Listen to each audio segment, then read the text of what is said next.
Welcome to Exhuming the Truth, the podcast where we delve into the mysterious worlds of cold cases, missing persons, true crime, and the fascinating science that is forensics.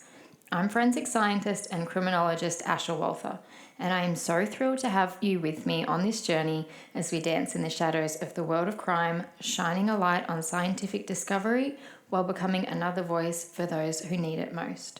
So grab a drink and get comfortable while we jump into this episode together. This podcast is recommended for persons over the age of 18 and contains explicit content not suitable for minors. We will be covering sensitive content that ranges from sexual assault, physical, mental, social, and emotional abuse, suicide, homicide, murder, attempted murder, and other violent crimes, including crimes involving weapons and drugs. This often extends to drug misuse and other harmful and illegal activity. If you find any content to be distressing, I have listed a number of resources that may be able to help you in the podcast notes. I'd also like to remind our listeners that all victims and all perpetrators are someone's loved ones, so I ask that in any discussions in our group or on our social accounts that you remain respectful of that at all times, and by listening today you acknowledge that all persons of interest remain innocent until proven otherwise. Hi guys, and welcome to housekeeping. It is Thursday. Today is my oldest son's birthday. He turned 11. What the actual hell? I feel so old and so sad. It seriously feels like I just had him, so it's wild. So I gave the kids the day off school today, and we had a really good day just messing around at home. And that's all I have to share with you for housekeeping, because literally all I have been doing, aside from housework of course, is school drop-off and pick-up, uni work, and this work. So I have just been really busy and trying to concentrate on what I'm doing. It's been a really full-on week because it was my birthday and then my son's birthday. And my partner got into some football thing that we're doing on the weekend. We're doing an escape room tomorrow, so there's a lot of extracurricular things going on as well, but I'm really trying to knuckle down with work, and I appreciate everybody so much. So many people getting back to me with feedback and case requests and things like that, and I am working really hard trying to get it done while also trying to maintain my grades at uni. So I appreciate you so much for being here and for listening to our episodes. And oh my gosh, how did I forget to say the most important thing, aside from my son's birthday, of course, is we got a new puppy, which was not on the cards. We were not looking. It's a bit of a situation with a bit of a story behind it. But yes, her name is Shadow. She is a Daniff cross Cane Corso. So a Great Dane cross Mastiff was the mum, and a Cane Corso was the dad. So I've always wanted both a Mastiff and a Cane Corso, and circumstances just led up to it. Anyway, we ended up with her, and she is doing really well, although she has been sleeping in my bed every night, so I do need to get on top of that. And Woody thinks I have bought Shadow for him as a personal gift. So, yeah, we're working on introductions with the other dogs and things like that. But, yeah, that's my exciting news. So let's get into this episode about the Snowtown serial killers and the youngest offender in the Snowtown serial killings, James Vlassakis. Vlassakis, yeah, I think that's it. And I think by now everybody can kind of know that I'm not great at pronouncing names. I'm doing my best here. Vlassakis sounds right to me. I could be wrong. So usually I would go by somebody's surname, but I'm going to go by his first name, James, because I know I've got that right. However, he has been granted parole. Okay, so May 1999... let's go way back. So I was only a few years old. So this case I did have to read up on. But my family and like my parents, well, my mum and my partner were familiar with this case, the Snowtown serial killings. But just to give you a bit of an overview, May 1999, the police discovered the remains of murder victims inside a former bank, inside a vault in South Australia in a regional town called Snowtown. So there were 12 deaths between 1992 and 1999 that were linked to this specific crime, and 11 of them were ruled as murders. So James Vlassakis pled guilty to 4 of those murders. In 1998, when he was 18, he took part in the murder of his half-brother, Troy, and then he later took part in the murders of Fred Brooks, Gary O'Dwyer, and David Johnson. So what happened was he was taken into custody for the crimes on the 2nd of June 1999. But because James assisted in the conviction of the 3 co-accused by giving evidence against them in court, his image was suppressed for his protection, as it still remains. So you will not find photos of his face. They keep that in place regardless of parole or not.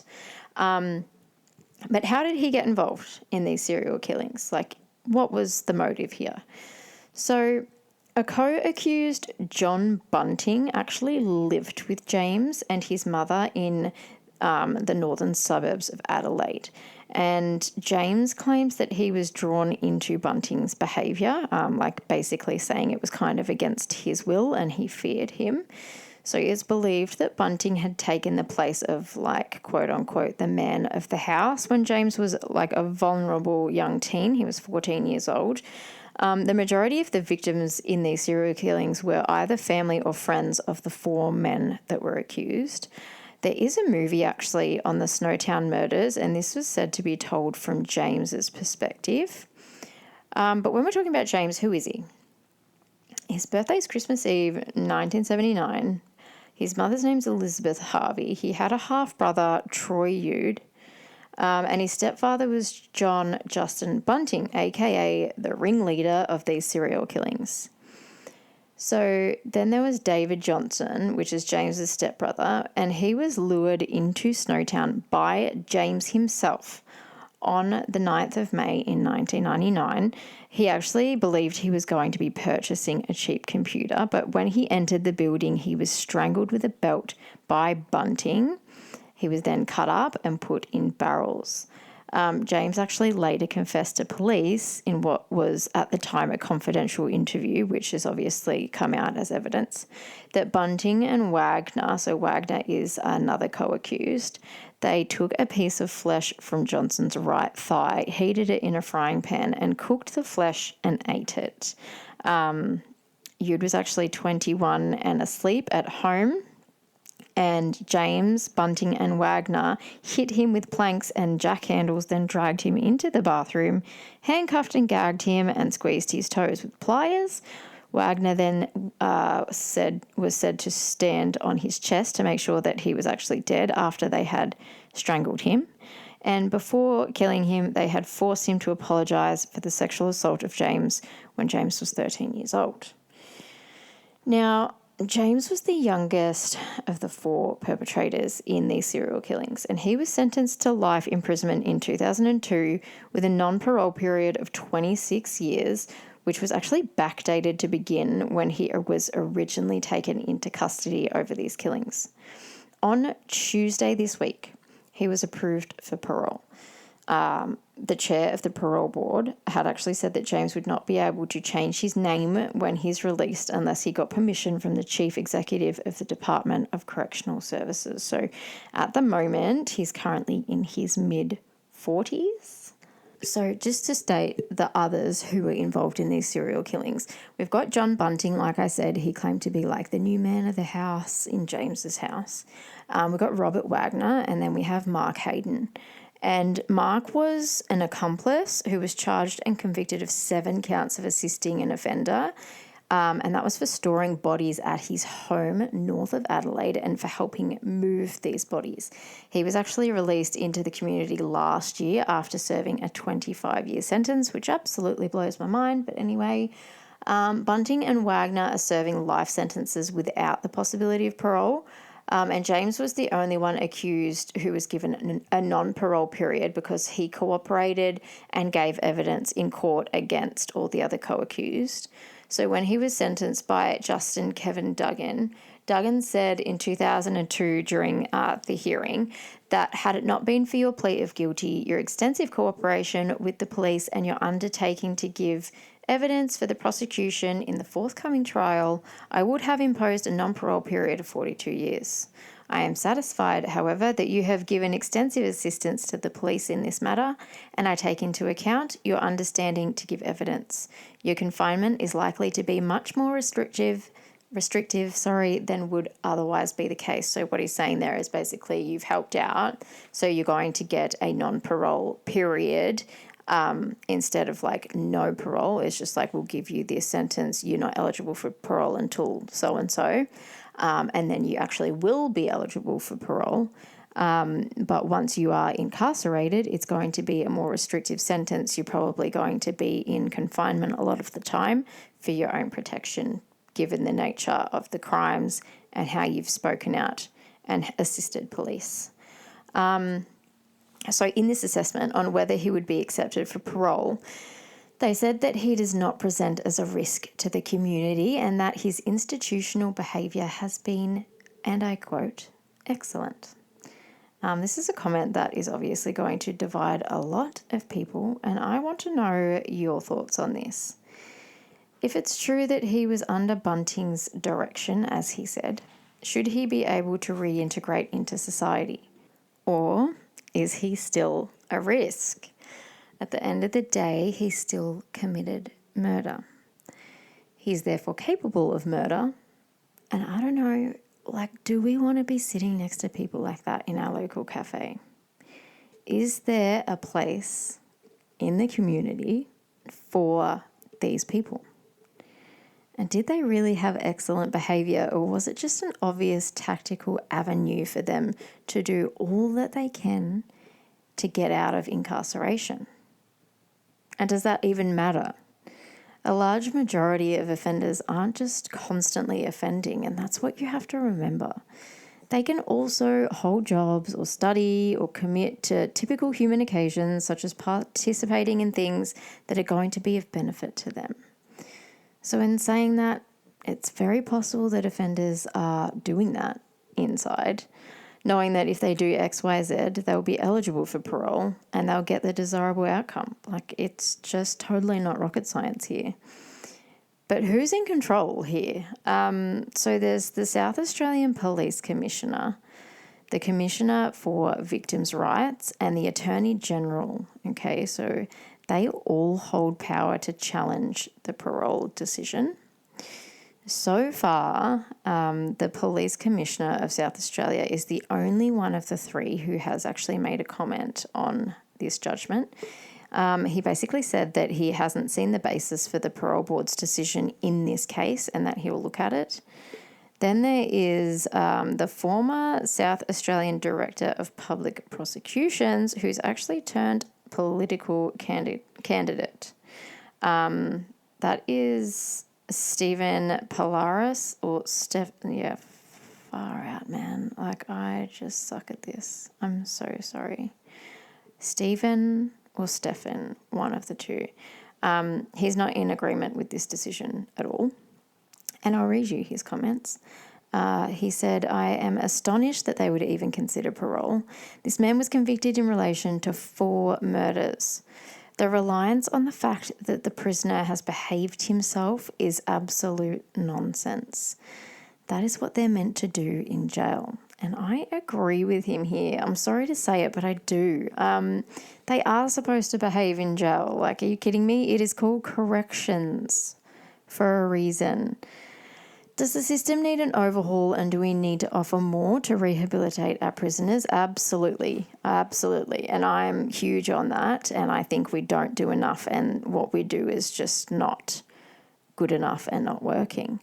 But I just don't feel comfortable given the circumstances of these murders, and that's exactly it, isn't it? It's murders, plural. This isn't something like something small or something accidental, you know. And we have to consider the rights of the victims and their families. So if you are much like myself and you are wondering how the victims of these horrific murders are dealing with this news, and by victims I obviously mean those who are still with us today, there was a nephew of one of the victims who was murdered. His name is Ronald Lane. And he actually spoke out and said that he was angry and saddened by the decision, and he wants to see the decision essentially be reviewed, and rightly so. He had a little bit to say, and I'll read you a little bit of that. But basically he said, I think they're a complete fool, to be honest. I mean, this guy has done some terrible murders and killed 4 innocent people. I'm absolutely disgusted. I'm mad and upset about the whole thing. When he says by they, he means the parole board and the decision that they have made. So, in summary here, we've got James, who has been eligible for parole. They've seen his case. The parole board have looked at it. They've said, oh, he's got outstanding behaviour inside prison. I mean, anyway. They've gone ahead and said, yes, he will be eligible for parole. Is he out right now? No, he's not. It is a bit of a process, and they will give him a date. But he will be released back into society. I would imagine that they would have things in place like stopping him from going to certain areas such as suburbs or locations where victims' family members are and things like that. I would love to at least hope that there will be very strict conditions. I would like to hope that he would remain permanently on parole, because usually what happens is they'll give a person a parole period, say 12 months, like this is just a rough example, and they're to stick to the conditions, stick to reporting in and all of their appointments and things like that, make sure they're on the right track and they've reintegrated nicely, and then after that 12-month period they are off parole. They're not conditioned, under any rules, or they don't have any reporting requirements, and they're free to live back in society as normal. I would like to hope in this situation that James does not get that privilege, and that since they have, for some absolutely bizarre reason, allowed him out on parole, that he would remain on parole indefinitely, and that he would continuously need to check in. He would continuously need to be attending programs and things like that to help himself, help keep the community safe. This really frightens me, not for my own safety per se, but just for the sake of the community. I guess we can never judge someone whom we don't know, but I think it's very easy to form an opinion when you know that that person has murdered 4 people. So that it's just wild to me, actually, that he's been eligible for parole. That's my opinion on it. I'd love to know yours. I'm trying to keep it as PG as possible here. Again, I'm not 1,000% invested in this case because it is a bit around before my time, I guess. But just knowing, to me, our life sentence isn't a life sentence. When you give a life sentence to me, that means your life, like the remainder of your life. If you have taken a life and you're only getting 25 years in prison, I don't think that's fair, let alone taking 4 lives and only serving 25 years. I don't care how outstanding your behaviour is in the system. Maybe keeping him in the system as a mentor or as a teacher or something like that, but living in incarceration, I just don't agree with this decision at all. So I'm going to leave you with that. I hope that this has given you clarity around the situation. If you have any other questions, yell out. Again, if you are able to continue listening, give us a review, give us a share, anything like that, it'd be greatly appreciated. You can also subscribe to extra things on the podcast. You will get more episodes than others and things like that. You'll get exclusive access and like priority notice and things like that. Your case requests will get priority, and the list goes on. And you're also helping me to pick up more cases and to help more missing persons and cold cases in our country. So thank you so much. I appreciate you for being here and for listening. I hope you have a beautiful weekend. So much for being here. I hope you have enjoyed it. If so, you can subscribe to stay up to date on new episodes, or you can find us on Instagram, Facebook, TikTok, and YouTube, you can subscribe to our paid episodes on Spotify only. That is subscriber-only episodes. Those payments help us greatly in being able to accept new cases and to help us continue to work. You can join in on any discussions on the Facebook group. You can join in the case discussions and make case requests there, and you can find the link to our group in our podcast notes and also on our website. But as always, stay curious, stay informed, and until next time, trust your instincts and keep seeking the truth.